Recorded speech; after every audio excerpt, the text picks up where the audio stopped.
গ্রামে লোডশেডিং নাই, যেটা হয় আমাদের পল্লী বিদ্যুতের লাইনগুলো অনেক লম্বা লম্বা, কোথাও যদি ফল্ট হয়ে যায় বিদ্যুৎ স্লিপ করলে ওই ফল্ট লোকেট করতে তার টাইম লাগে। দিনে 3 বার কারেন্ট যায়, কিন্তু মাস শেষে বিল আসে পাহাড় সমান।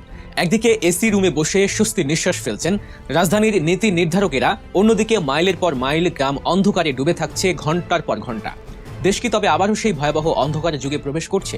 যাদের বাসায় আইপিএস নাই তারা কিন্তু বুঝতে পারে লোডশেডিং কাহাকে বলে, কত প্রকার ও কি কি। 10 থেকে 12 ঘন্টা, সামটাইমস ইভেন মোর কারেন্ট থাকে না, এবং বলা হয় যে তার ছিঁড়ে গেছে। কথা বলে এই কাজগুলো করতেছে, আবার বলতেছে যে সরকারে আমাদের দিতেছে না ভালোভাবে। মানুষের ঘরে গ্যাস নেই, মানুষের ঘরে বিদ্যুৎ নেই, রীতিমতন মানে ঘরে ঘরে হাহাকার। এখন আপনি আমাকে বলবেন যে এটা মানে সরকারের বয়স বেশি হলে আমি সমালোচনা করবো না? আপনার বাসায় আজকে ভাত রান্না হয়নি? বিশেষ করে গ্রামাঞ্চলে এর দুর্ভোগ বেড়েছে কয়েক গুণ। যে আমার এখানে 4টা লাইন আছে, 4টা লাইনের 3টাই বন্ধ, একটা লাইন চালু রাখতে পারছি। এটার কারণ লোডশেডিং। তো লোডশেডিং এর এত পরিমাণ ভয়াবহতা যে আমার 4টা লাইনের 3টা বন্ধ রাখতে হচ্ছে। তাই হিসাব করেন যে একটা লাইন চালু করতে হলে আমার কত ঘন্টা পর পর বিদ্যুৎ সে একটা লাইনে দিতে পারবো। এখন যে লাইনটা চালু আছে, এই লাইনটা যদি একবার বন্ধ হয় 3 ঘন্টা বন্ধ থাকবে, 3 ঘন্টা পর 1 ঘন্টা পাবো। খাম্বা আছে, কারেন্ট নাই, চুলা আছে, গ্যাস নাই, যানবাহনের লাইন আছে, জ্বালানি নাই। এত নাই নাই নাই এর দেশে ওই বিএনপি সরকারেরও আর প্রয়োজন নাই। আন্দোলনের জন্য প্রস্তুত থাকেন, মাঠে থাকেন। ইনশাআল্লাহ জনগণের দাবি 11 দলীয় ঐক্য দাবি আদায়ের মাধ্যমে পূরণ করবে ইনশাআল্লাহ। বিজয়ের পথে যাত্রা শুরু। দেশের কোথাও কোথাও দিনরাত মিলিয়ে 10 থেকে 12 ঘন্টা বিদ্যুৎ নেই। প্রচণ্ড গরমে গ্রামের পর গ্রাম অন্ধকার, শিল্প কারখানায় উৎপাদন বন্ধ। দেশের ইতিহাসে সব রেকর্ড ভেঙে লোডশেডিং ছাড়ালো 3700 মেগাওয়াটের ঘর। উৎপাদন সক্ষমতা থাকার পরও কেন আমরা বিদ্যুৎ পাচ্ছি না? আর হুট করে কিভাবেই বা তৈরি হলো এত বড় বিপর্যয়? আসসালামু আলাইকুম দর্শক, নতুন একটা নিউজে আপনাদের সবাইকে স্বাগতম। ভিডিও শুরুতে অনেকগুলো ভিডিওর অংশবিশেষ ইতিমধ্যে আপনারা দেখে নিয়েছেন। দেখেই বুঝতে পেরেছেন ভিডিওটি কতটুকু গুরুত্বপূর্ণ ও আকর্ষণীয় হতে চলেছে। তাই না টেনে সম্পূর্ণ ভিডিওটি দেখে আসুন, তাহলেই বুঝতে পারবেন বর্তমান বাংলাদেশের রাজনৈতিক প্রেক্ষাপট সম্পর্কে জানা অজানা অনেক রকমের গোপন তথ্য।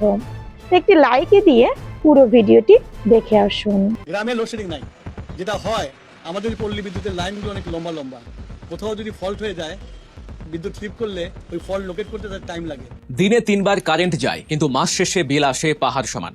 একদিকে এসি রুমে বসে স্বস্তির নিঃশ্বাস ফেলছেন রাজধানীর নীতি নির্ধারকেরা, অন্যদিকে মাইলের পর মাইল গ্রাম অন্ধকারে ডুবে থাকছে ঘন্টার পর ঘন্টা। দেশ কি তবে আবারও সেই ভয়াবহ অন্ধকারের যুগে প্রবেশ করছে? 24-এর গণ অভ্যুত্থানের পর ডক্টর ইউনূসের নেতৃত্বাধীন অন্তর্বর্তীকালীন সরকার যেখানে টানা 1.5 বছর সফলভাবে বিদ্যুৎ ও নিত্যপণ্যের বাজার নিয়ন্ত্রণ করেছিল, সেখানে জনগণের ভোটে নির্বাচিত বিএনপি সরকার কেন খেই হারিয়ে ফেলল? এটা কি শেখ হাসিনা রেখে যাওয়া ফাঁদ, নাকি ভারতের আদানি গ্রুপের নতুন কোনো রাজনৈতিক চাল? আর বিদ্যুৎ না দিয়েও কেন সাধারণ মানুষের ঘাড়ে চাপানো হচ্ছে ভুতুরে বিলের বোঝা? বিদ্যুতের এই জাতীয় বিপর্যয়ের পেছনের আসল গেম প্ল্যান ও পর্দার আড়ালের অন্ধকার সত্যগুলো আজ আপনাদের সামনে উন্মোচন করব। নৈপথ্যের কারণ জানলে আপনার চোখ কপালে উঠবে। লোডশেডিং নিয়ে ভয়াবহ সব তথ্য এখন চারদিকে। আপনি যদি ঢাকায় বা বড় কোনো শহরে থাকেন, হয়তো ভাববেন লোডশেডিং তো তেমন নেই, সব তো ঠিকই আছে। আপনার এই ভাবনাটাই নীতি নির্ধারকদের সবচেয়ে বড় রাজনৈতিক কৌশল। রাষ্ট্রবিজ্ঞানের ভাষায় একে বলে সিস্টেমেটিক ডিসক্রিমিনেশন বা পদ্ধতিগত বৈষম্য। সরকার ও বিদ্যুৎ বিভাগ সুকৌশলে ঢাকা ও বড় শহরগুলোতে বিদ্যুৎ সরবরাহ নির্বিচ্ছিন্ন রাখার চেষ্টা করছে, কারণ ঢাকা রাজনীতির কেন্দ্রবিন্দু। এখানে বিদ্যুৎ না থাকলে মিডিয়া ব্রেকিং নিউজ করবে, সোশ্যাল মিডিয়ায় ঝড় উঠবে, রাস্তায় বিক্ষোভ হবে। তাই শহরের মানুষের ক্ষোভ প্রশমিত রাখতে গিয়ে পুরো লোডশেডিং এর বোঝা সুকৌশলে চাপিয়ে দেওয়া হয়েছে গ্রামের নিরীহ মানুষগুলোর ঘাড়ে। গ্রামের মানুষের প্রতিবাদ ঢাকার এসি রুম পর্যন্ত পৌঁছায় না, তাই গ্রামের পর গ্রাম এখন 10 থেকে 12 ঘন্টার লোডশেডিং এর ব্ল্যাক হোলে তলিয়ে যাচ্ছে। শহরকে আলোকিত রাখতে গিয়ে গ্রামগুলোকে আক্ষরিক অর্থেই বলি দেওয়া হচ্ছে। পরিস্থিতির ভয়াবহতা বুঝতে হলে আবেগের বদলে ডাটা ও ফ্যাক্টসের দিকে তাকাতে হবে। সম্প্রতি দেশে লোডশেডিং এর এক নতুন ও ভয়ঙ্কর রেকর্ড তৈরি হয়েছে, 3757 মেগাওয়াট। শুধু তাই নয়, একই দিন বিকেল 3টায় সর্বোচ্চ লোডশেডিং ছিল 3671 মেগাওয়াট। মাত্র 10 ঘন্টার ব্যবধানে দেশে লোডশেডিং এর অতীত সব রেকর্ড ভেঙে চুরমার হয়ে গেছে। দেশে বিদ্যুৎ উৎপাদনের সক্ষমতা, বিশাল অবকাঠামো এবং চকচকে বিদ্যুৎ কেন্দ্র থাকলেও সেগুলো চালানোর মতো জ্বালানি নেই। সবচেয়ে অ্যালার্মিং তথ্য হলো দেশের মোট 41টি বিদ্যুৎ কেন্দ্র জ্বালানি সংকট ও মেরামতের অভাবে পুরোপুরি বন্ধ। এই সংকটের সবচেয়ে বড় কারণ গ্যাসের তীব্র অভাব। পরিসংখ্যান বলছে বিদ্যুৎ কেন্দ্রগুলোর প্রতিদিনের মোট গ্যাসের চাহিদা 252 কোটি ঘনফুট। ন্যূনতম পর্যায়ে সচল রাখতে হলেও প্রতিদিন 100 থেকে 110 কোটি ঘনফুট গ্যাস প্রয়োজন, অথচ তারা পাচ্ছে মাত্র 70 কোটি ঘনফুট।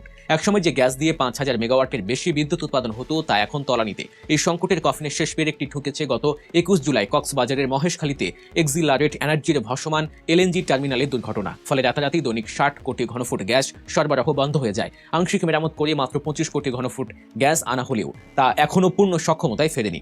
দেশীয় গ্যাস অনুসন্ধান না করে বিদেশি এলএনজি আমদানির উপর নির্ভর নির্ভরতা আজ আমাদের কত বড় বিপদে ফেলেছে এটি তার জলজ্জান্ত প্রমাণ। গ্যাসের পাশাপাশি যুক্ত হচ্ছে কয়লা সংকট। সমুদ্রে বৈরী আবহাওয়ার কারণে বড় জাহাজ থেকে ছোট জাহাজে কয়লা খালাস করা যাচ্ছে না, ফলে 1200 মেগাওয়াট সক্ষমতার পটুয়াখালীর পায়রা বিদ্যুৎ কেন্দ্রের উৎপাদন নেমে এসেছে অর্ধেকেরও নিচে। অন্যদিকে কারিগরি ত্রুটির কারণে দিনাজপুরের বড় পুকুরিয়ায় 3টি ইউনিটের মধ্যে 2টি বর্তমানে বন্ধ। এর ভেতরে সবচেয়ে বড় রাজনৈতিক সমীকরণটি লুকিয়ে আছে ভারতের আদানি পাওয়ারের ক্ষেত্রে। শেখ হাসিনার আমলের অসম চুক্তির কারণে আদানি থেকে 1400 মেগাওয়াট বিদ্যুৎ আসার কথা থাকলেও বর্তমানে তা কমিয়ে আনা হয়েছে মাত্র 800 মেগাওয়াটে। বলা হচ্ছে ঝাড়খণ্ডে বন্যার কারণে কয়লা ভিজে যাওয়ায় এই সংকট, কিন্তু রাজনৈতিক বিশ্লেষকরা মনে করছেন এর পেছনে রয়েছে ভিন্ন সমীকরণ। শেখ হাসিনা ক্ষমতায় থাকতে এই বিদ্যুতের মাধ্যমে তার ও ভারতের স্বার্থ রক্ষা হচ্ছিল। 24-এর পর পরিবর্তনের পর দৃশ্যপট পাল্টে গেছে। বর্তমান বিএনপি সরকারের সাথে ভারতের পুরনো সমীকরণ না মেলায় আদানি সহ বেশ কিছু ভারতীয় কোম্পানির বিদ্যুৎ সরবরাহ কমিয়ে দেয়াকে সরাসরি রাজনৈতিক চাপ হিসেবে দেখছেন বিশেষজ্ঞরা। এই চরম অব্যবস্থাপনার খেসারত দিচ্ছে সাধারণ মানুষ ও শিল্প খাত। জেনারেটর চালাতে গিয়ে কারখানার উৎপাদন খরচ আকাশ ছুঁয়েছে। এর চেয়েও বড় প্রহসন চলছে সাধারণ মানুষের সাথে। দিনে 3-4 বার বিদ্যুৎ যাচ্ছে, অথচ মাস শেষে বিল আসছে অস্বাভাবিক হারে। মানুষ প্রশ্ন তুলছে, কারেন্টই তো পেলাম না, তাহলে এত টাকা বিল আসলো কোথা থেকে? এই ভুতুরে বিল নিয়ে জনমনে চরম ক্ষোভের সৃষ্টি হয়েছে। সাধারণ মানুষের মনে এখন বিশাল প্রশ্ন। 24-এর গণঅভ্যুত্থানের পর ডক্টর মোহাম্মদ ইউনূসের নেতৃত্বাধীন অন্তর্বর্তীকালীন সরকার প্রায় 1.5 বছর দেশ চালিয়েছে। সে সময় তো এমন ভয়াবহ বিদ্যুৎ সংকট ছিল না। তারা বিদ্যুৎ সরবরাহ ও নিত্যপণ্যের বাজার চমৎকারভাবে নিয়ন্ত্রণ করেছিল। তাহলে জনগণের বিপুল সমর্থন নিয়ে ক্ষমতায় আসা বিএনপি সরকার কেন পারছে না? জনগণের এই ক্ষোভের আগুনে ঘি ঢেলেছেন বর্তমান জ্বালানি মন্ত্রী ইকবাল মাহমুদ টুকু। বিদ্যুতের বেহাল দশা সম্পর্কে তিনি দায়সারাভাবে বলেন, এক জায়গা থেকে আরেক জায়গায় বিদ্যুতের লাইনের দূরত্ব বেশি হওয়ায় বিদ্যুৎ পৌঁছাতে সমস্যা হচ্ছে এবং লাইনগুলো নাকি ফল্ট হয়ে গেছে। সাধারণ মানুষ তার এই বক্তব্যে হতবাক, কারণ ঠিক একই ঘোড়া যুক্তি একসময় আওয়ামী লীগ সরকারও দিত। আওয়ামী লীগের সেই পুরনো স্ক্রিপ্টটি যেন বিএনপির মুখে শোনা যাচ্ছে। যদিও সচেতন মানুষ বোঝেন বিগত স্বৈরাচারী সরকার রেন্টাল, কুইক রেন্টাল আর ক্যাপাসিটি চার্জের নামে হাজার হাজার কোটি টাকা লুটপাট করে ডলারের রিজার্ভ শূন্য করে দিয়ে গেছে, যার ফল এখন ভোগ করতে হচ্ছে। এক সরকারের রেখে যাওয়া ভঙ্গুর প্রজেক্ট রাতারাতি ঠিক করা সম্ভব নয়, কিন্তু সমস্যা হলো সরকারের কমিউনিকেশনে। বিদ্যুৎ নিয়ে বিএনপির এমনিতে একটি কালো অতীত রয়েছে। 2001 থেকে 2006 সালের শাসন আমলে বিদ্যুতের দাবিতে কনসার্ট সহ দেশের বিভিন্ন স্থানে ব্যাপক আন্দোলন ও সহিংসতা হয়, প্রাণ হারায় বহু মানুষ। সেই পুরনো জুজু এখন আবারও সাধারণ মানুষের মনে ফিরে আসছে। শেখ হাসিনা অন্তত বিদ্যুতের উৎপাদন বাড়িয়েছিলেন, তা যে দামে হোক না কেন বা যে শর্তে হোক না কেন, আর সেই ধারাবাহিকতা ধরে রাখতে ব্যর্থ হচ্ছে বর্তমান সরকার। এমন একটি ন্যারেটিভ কিন্তু সমাজে প্রতিষ্ঠিত হতে শুরু করেছে।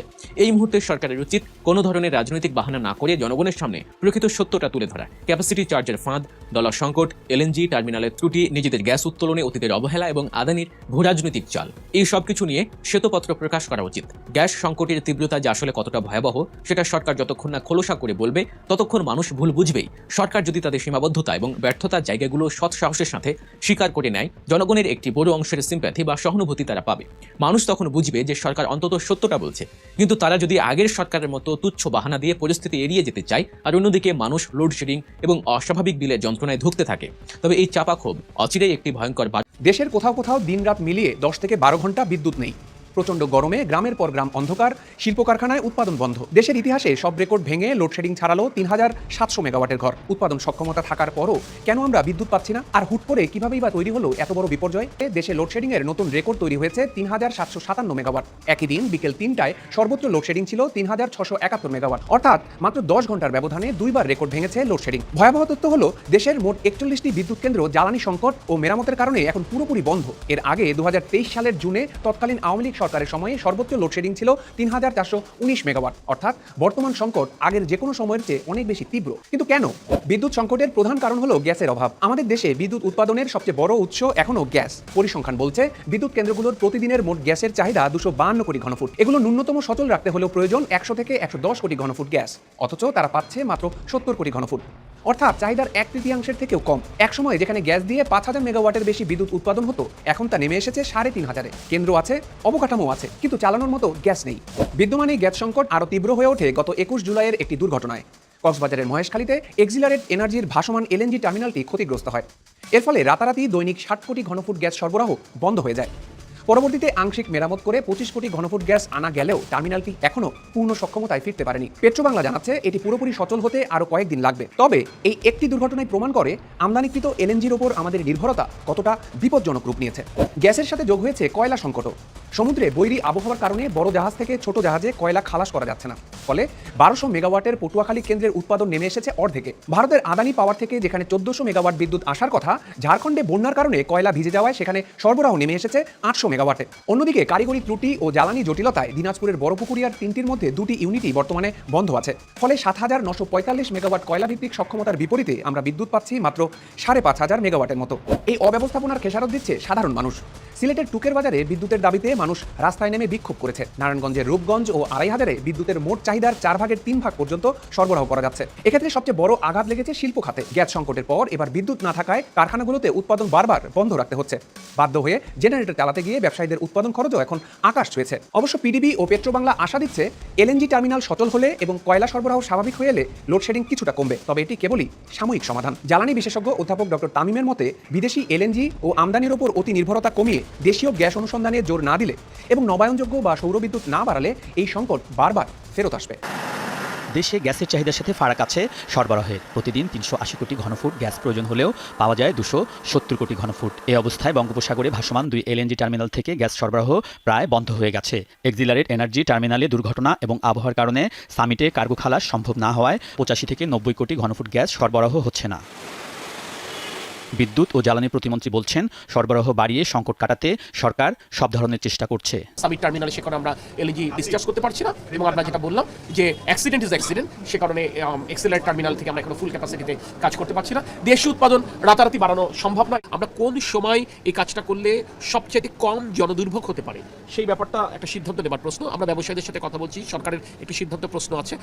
জ্বালানি সংকটের কারণে বিদ্যুৎ উৎপাদন কমে যাওয়ায় গ্রামে 40 থেকে 45% লোডশেডিং হচ্ছে। কম বেশি ভোগান্তিতে শহরের আবাসিক, বাণিজ্যিক ও শিল্পসহ সব ধরনের গ্রাহক। এই অবস্থায় পল্লী বিদ্যুৎ অ্যাসোসিয়েশন লোডশেডিংয়ের কারণে জনরোষের শঙ্কায় নিরাপত্তা চেয়ে চিঠি দিয়েছে পুলিশের কাছে। প্রতিমন্ত্রী বিষয়টি অবহিত নয় জানালেও দুর্ভোগের জন্য দুঃখ প্রকাশ করেছেন। অবশ্যই ভোগান্তি চরমে, এ ব্যাপারে কোনো দ্বিমত নেই। আমরা বারবার সে কারণে বাংলাদেশের জনগণের কাছে দুঃখ প্রকাশ করছি। প্রাকৃতিক দুর্যোগের কাছে তো আমাদের কারোরই কিছু করবার নেই, আমরা তো এটা অসহায়। প্রকৃতি স্বাভাবিক হলে ইনশাল্লাহ আমরা এই গ্যাসটা ডিসচার্জ করতে পারবো এবং সেক্ষেত্রে গ্যাস সাপ্লাই স্বাভাবিক হবে। আমরা একটা কৌশল নিয়েছি, আমরা সেই কৌশলটা গতকাল সন্ধ্যা থেকে নিয়েছি। আমরা আশা করছি আজকে সন্ধ্যা থেকে বিদ্যুৎ পরিস্থিতির কিছুটা হলে উন্নতি হবে ইনশাল্লাহ। তবে কবে নাগাদ গ্যাস বিদ্যুৎ সংকট পুরোপুরি কাটবে এ নিয়ে আশার খবর জানাতে পারেননি প্রতিমন্ত্রী। সরকারের কাছে অবশ্যই জনগণ মেসেজ জানতে চাই। জনদুর্ভোগকে বিবেচনায় নিয়ে আমরা প্রাণান্তকর চেষ্টা করছি, আমার ধারণা জনগণ বোঝেন। বিদ্যুৎ প্রতিমন্ত্রী দাবি করেন, বিগত সরকারগুলোর ভুল নীতির কারণে বিদ্যুৎ ও জ্বালানি খাতে এমন সংকট সৃষ্টি হয়েছে। সেই পরিস্থিতির শিকার বর্তমান সরকার।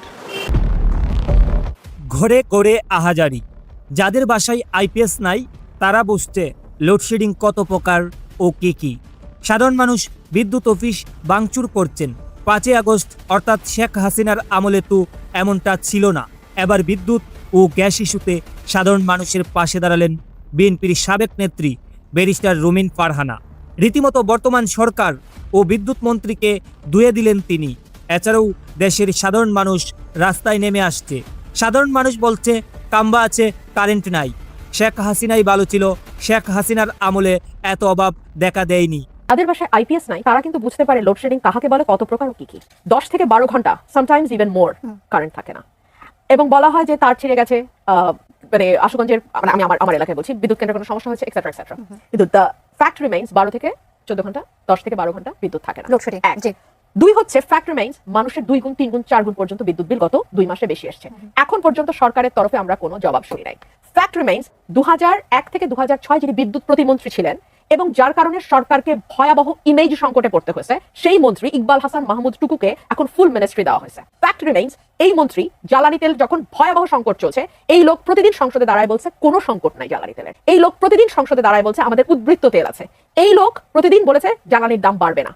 এরপরে যখন ঠিকই 125 টাকার অকটেন 145 টাকা হলো, অমনি আমরা দেখলাম লাইন গায়েব হয়ে গেল। এই লোক যখন ফুল মিনিস্টার, তখন একবার যেমন জ্বালানি তেলের সংকট হলো, এরপর আরম্ভ হলো গ্যাসের সংকট। এবং এমনই গ্যাসের সংকট যে গত 15-20 দিন কোনো চুলা জ্বলে নাই।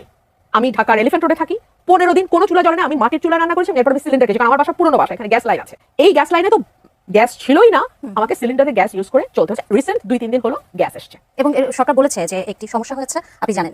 অ্যাবসলিউটলি। কিন্তু আমার প্রশ্ন হলো, সমস্যা গ্যাস, বিদ্যুৎ এগুলো হচ্ছে মানে একেবারে ভয়াবহ। আমি আমার বাসার প্রয়োজনের কথা বলছি না। যেই ফ্যাক্টরিটা বন্ধ হয়ে গেল, যেই ফ্যাক্টরি থেকে 500 সামথিং লোক ছাঁটাই হয়ে গেল, এই খবর তো আপনারা নিশ্চয়ই দেখেছেন যে কিছু কারখানা লোক। দর্শক, এতক্ষণ ধৈর্য সহকারে ভিডিওটি দেখার জন্য অসংখ্য ধন্যবাদ। আশা করি সম্পূর্ণ ভিডিওটি দেখেছেন। ভিডিওটি দেখে আপনারা কি জানলেন, বুঝলেন? অবশ্যই আপনাদের মূল্যবান মতামত আমাদের কমেন্ট বক্সে জানাবেন। আর আমাদের চ্যানেলে নতুন হয়ে থাকলে চ্যানেলটি সাবস্ক্রাইব করবেন। আর অলরেডি যারা সাবস্ক্রাইব করেছেন তারা ভিডিওটি শেয়ার করে অন্যদেরকে দেখার সুযোগ করে দিবেন। এরকম নিত্য নতুন গরম গরম নিউজ পেতে আমাদের চ্যানেলের সাথেই যুক্ত থাকুন। আজকে কথা না বাড়িয়ে নতুন কোনো নিউজ নিয়ে হাজির হব ইনশাল্লাহ। ততক্ষণ পর্যন্ত বিডি নিউজ ভিশনের সাথেই থাকুন। আল্লাহ হাফেজ।